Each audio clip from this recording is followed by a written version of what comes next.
Hi, in this video we are going to implement linked lists together, so let's get started.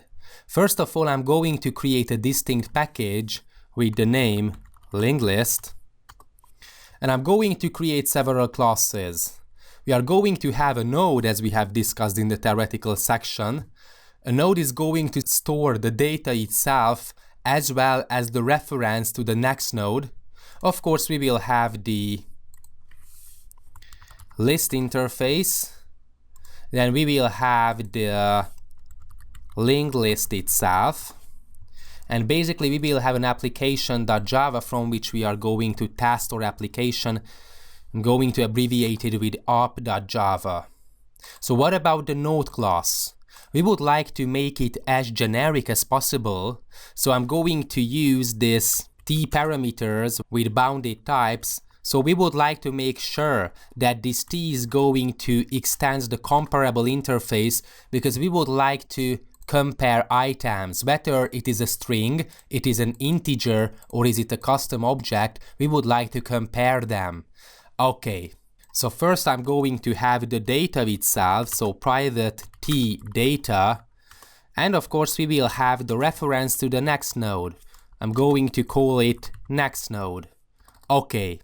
In the constructor, okay, I'm going to get rid of this. We will have the data itself. So I'm going to initialize the data to be equal to the data itself. And then I'm just going to generate the getters and setters for the data as well as for the next node. So generate getters and setters for the data and the next node. I'm going to override the toString method, and basically I'm just going to return this.data.toString. Hit Ctrl+Shift+F to auto format, and basically that's all about the node class. We have the data we would like to store, for example, integers or strings or custom objects whatsoever, and we have the pointer pointing to the next node in the linked list. Okay, what about the list interface? We would like to mimic basically how Java works. We usually have the list interface is going to define the operations we would like to implement in linked lists, and we can instantiate the linked list as a list interface. It's a good programming practice to program to an interface or a supertype. So that's why we are going to do it like this. Of course, this list is going to be generic because we would like to use it to custom objects, strings, integer, doubles, and whatsoever.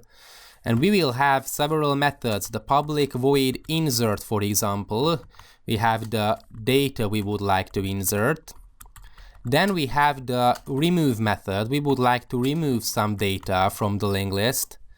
Then we have the public void traverse list method. And then we have, for example, the public void integer size. Okay. So, we have to make it to an interface instead of a class, and it's going to work fine. Just let's save it. Of course, we have to get rid of the void because it's going to return the size. So these are the methods that we are going to implement in the linked list, and these methods are going to define the concrete behavior for the linked list class.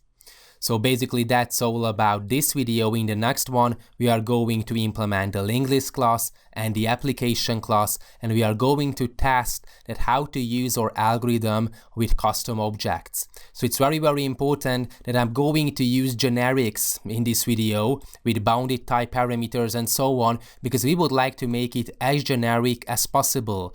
I'm not sure whether you are familiar with the built-in data structures in Java, but it is generic too. You could use array lists for strings, for integers, for doubles, and for custom objects. And basically, this is what we are after. We would like to make a generic linked list where we can store whatever we want.